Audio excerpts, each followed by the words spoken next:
Well, hello again, everybody, and welcome to the inaugural episode of the Red Shadow's favorite TV shows. This is the first of a couple of spin-off series that I devised after I began formulating the idea for the favorite game series. And because I'm into a lot of different forms of entertainment and media and whatnot, I knew once I got into the gaming stuff, I'd want to start talking about my favorite TV shows, my favorite movies, eventually probably talk about my favorite artists and musicians, and etc., etc., etc.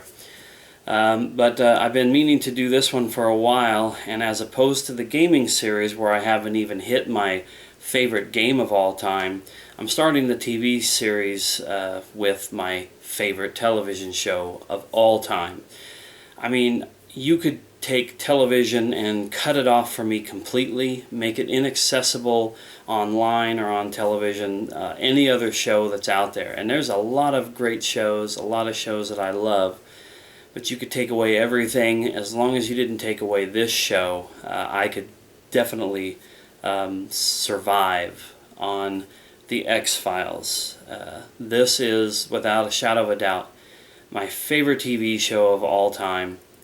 And I will get into the explanation of why I like it and how I first got into it, but I want to tackle my X-Files collection first because I have quite a bit of stuff here.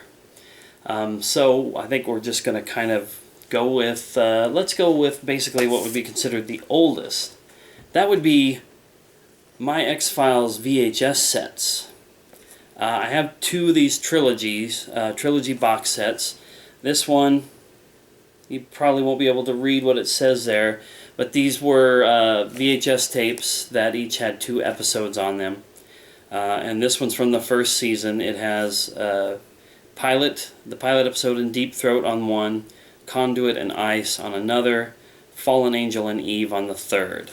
These are all, still complete, in good shape. Obviously it's been a long time since I've watched any of them because I've been a DVD guy for the last 10 plus years, but these were things that, as far as my collection was concerned, were not going to go anywhere. And I have a second trilogy here. Once again, you probably won't be able to see the episodes, but this is Piper Maru and Apocrypha, Pusher and Jose Chung's From Outer Space, Wet Wired and Talitha Kumi.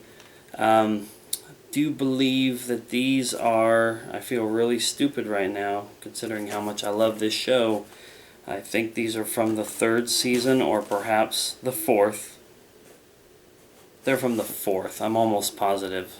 But like I said, you can correct me if I'm wrong. I'm always prepared for these videos, obviously. Let's jump over here. Oh, I had one more VHS I almost forgot. I do have the VHS for Fight the Future. The X-Files movie, Fight the Future. I guess it gained that title later on because on here it just says the X-Files. But I can show here in a moment that they added the tagline later, Fight the Future. I'm going to show off a couple of little knick-knack type things that I have here. I thought that these came with my season DVD box set that I'm going to show here in a moment. But I don't think that they did. But these are cards, collector cards. Free inside, 2 X-Files collector cards. I have 2 of these. And then I have a bunch of what appears to be maybe the same types of cards. Here's a card for Piper Maru, Pusher, Jose Chung's From Outer Space, Apocrypha. I'm sensing a pattern here. Wet Wired. I bet you these cards came with those VHS tapes. This one doesn't really say anything, just has a very ominous looking face. No, that's their faces. If you look at it in a certain way, it looks like an individual face with 2 eyes and a nose. But when you really look at it closely, you realize that you're looking at one face there and one face on the other side. Wow, that's creepy. There's Fallen Angel. And here's a join the X-Files official fan club today order form. Let's send that in. This is only from 1998. Okay, so those, like I said, must have came from the VHS sets because they have the same episodes, at least from one of those groups. And this, okay, I'll put that other little pile right here to the side for now. Let's jump into some other stuff. Let's jump into some magazines that I have. I have the winter 1998 issue of the X-Files official magazine. Kind of random, I know. I don't remember where I got these from, this couple of magazines that I have. I think a friend of mine may have given me some, but I'm not 100% sure. But this is just kind of like a random issue, you know, and it's got your typical kind of stuff in it. It's got, here's, you know, pictures from a premiere event. The next X-Files. Season 6 was upon us at this time, so there's an interview with Frank Spotnitz about future episodes. Anyway, there's that one. This is Cinescape, which I believe is a magazine. It's like a sci-fi type magazine, but this is the X-Files yearbook. Exclusive episode guide for the entire series. This came out in early 1999. Anyway, there's the cover of that. The X-Files Exposed. Yeah, wow, this is pretty awesome. I don't even think I realized quite what I had here.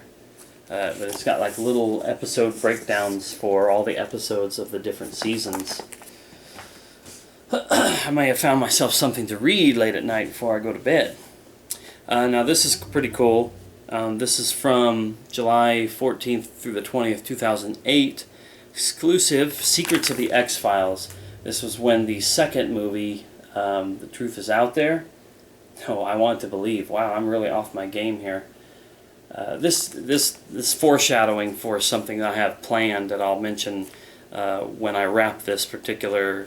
This is probably going to be 2 videos, maybe more, but it's foreshadowing something in that. Just basically that I need to get myself back into the X-Files. But anyway, this was a TV guide issue from when I think they briefly for a time did full-size TV guides. I was hoping to find whatever their coverage on the X-Files was here to show it off. Is the truth out there? I think I may have very well just said truth with an F. So there's that. Okay, now we're going to jump into some CDs. These are X-Files soundtracks and movie scores and whatnot. First we have The Truth and the Light, music from the X-Files. These are actual Mark Snow compositions, that came from episodes of the X-Files. The print is very small and the glare is very big, but these are actual songs that came from episodes. So if you're like me, you a lot of times will just pick out a Mark Snow song very, very easily. This is just referred to as songs in the key of X. I love this kind of stuff. These are a lot of songs that either maybe they popped up in an episode, not too much, but like for example, Nick Cave and the Bad Seeds' Red Right Hand song is on this CD, and that was in an episode. But a lot of this is also just music from bands who loved the X-Files and wanted to contribute to an album. So you've got that. Here we have the X-Files Fight the Future. This is the original motion picture score. And the score is basically the orchestral type music that you hear in a movie that's not sung by a popular artist, that usually doesn't have any words or whatever. So anyway, that's what that is. And then I also have the X-Files, the album, Fight the Future, and this is the actual music that's made by bands such as Filter, The Cure, Bjork, Sarah McLachlan, the Dust Brothers, the Cardigans, Foo Fighters, all on this particular CD. And then last of my music CDs is the original motion picture soundtrack to I Want to Believe, the second movie. This is mostly score. I guess they were compiling them all into one, unless there is a full score or a full soundtrack, because the only songs on here that are done by groups are a couple of songs by Uncle and the very interestingly placed Exhibit rap song, which felt out of place. Exhibit is in this movie and plays a role, and he's fine as the actor, but for them to tack on a rap song of his, it just, like I said, it felt out of place for the X-Files. Alright, oh, I wanted to mention these two guys up here. These were in previous videos of mine, so I'm not going to just like throw them out there. But this is the X-Files PC game that I showed in an unboxing video.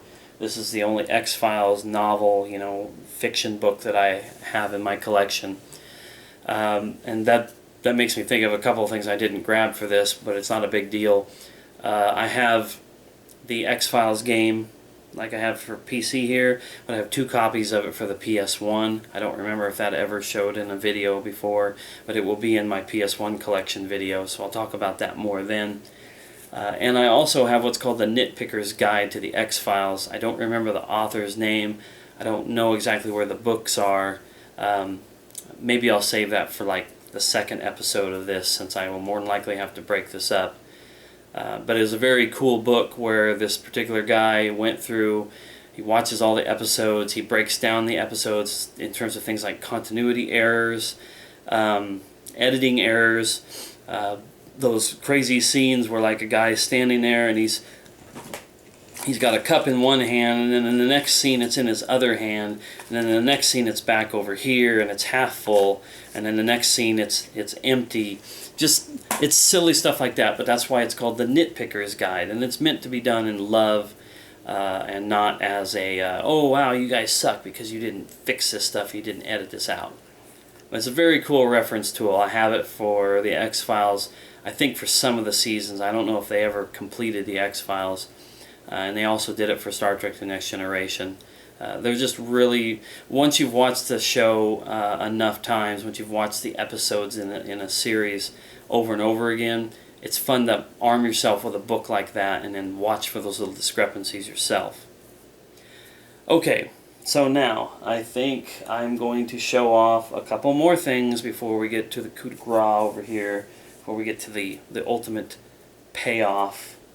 One, as I mentioned, this game, and I mentioned the PS1 version of that game. On the PlayStation 2, maybe the Xbox, I'm not for sure, or it may have just been on the PS2, they released this game called the X-Files Resist or Serve. And basically, this game is good. I enjoyed it. I played it and beat it.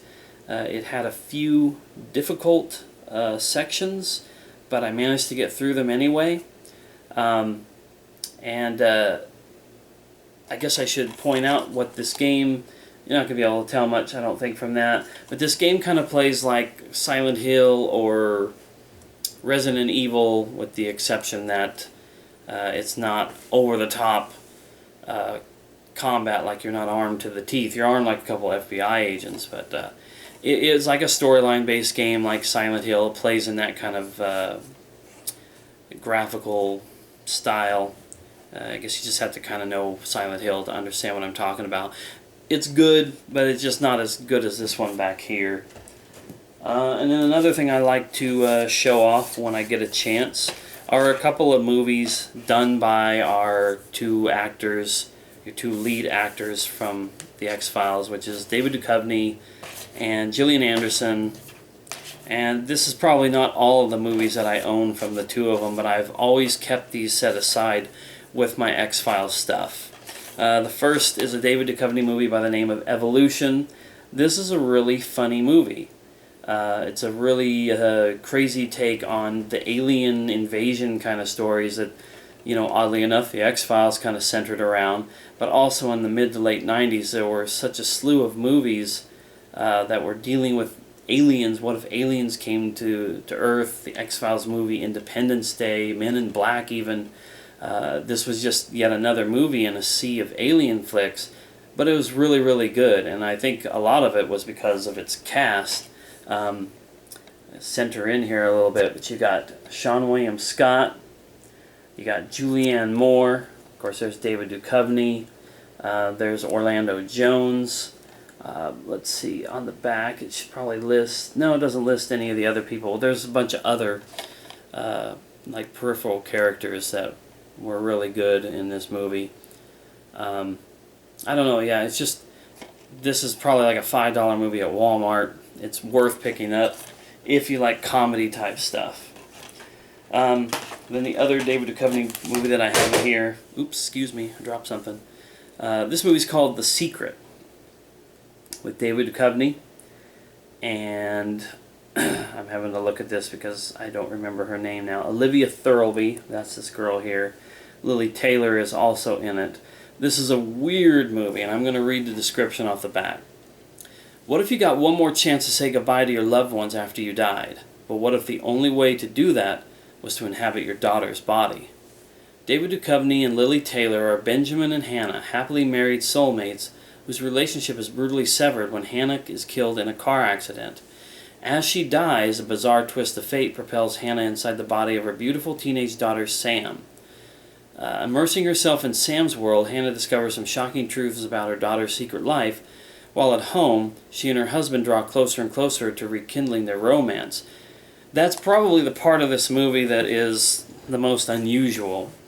It's interesting to see his character deal with the loss of his wife, and, you know, still having his daughter even though she was hurt. But then you flip things around and you have the perspective of his, you know, dead wife, as she has now become her daughter, and she sees what her daughter's life was about and sees things from her daughter's perspective. But unfortunately, as is going to happen in a movie like this, it comes out, you know, that the wife is now, you know, in possession of the daughter's body. What does he do when he finds out that his daughter is now his wife, and as they hint to in there, rekindling their romance? I mean, if this kind of situation happened to you, would you act on that if you were the father? And it's been a while since I've watched this, so I'm not 100% sure how that's addressed in this. And I just now noticed on here that this was produced by Luc Besson. It's amazing how that guy gets around. I'll have to talk about him at some point in the future. One of his movies is on my favorite movies list. But that's an interesting flick, to say the least. And then this one Gillian Anderson movie that I have here is called Closure. It was called, wow, it's Something Heads in the UK where it was originally released. But here's the synopsis on the back. Golden Globe winner Gillian Anderson stars in this dark thriller about a couple that seeks revenge after surviving a violent gang attack. Driving back from a posh party at a country estate, Alice, played by Anderson, and Adam, played by Danny Dyer, find themselves brutally assaulted by a group of hunters. Physically and emotionally devastated by the attack, the tables suddenly turn when Alice and Adam discover the identity of their attackers. This time, it's their turn to exact the ultimate revenge. And that's what it is. It's like a revenge movie. I remember it being pretty visceral. I remember it being pretty intense. It was a good movie.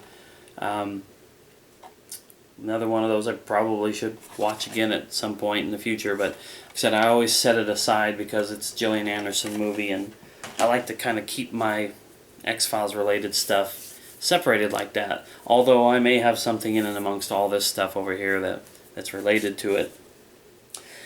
So I think what I'm going to do now is I'm going to wrap up this one. This was pretty much just collection related stuff. The next video was going to show more collection. And if it goes as long as it may, then I may have to do the third video to actually talk about the show. So hopefully you'll wade through this this swampy mess of X-Files related stuff long enough to get all the way through it. Thanks a lot for watching, and we'll see you in the next one.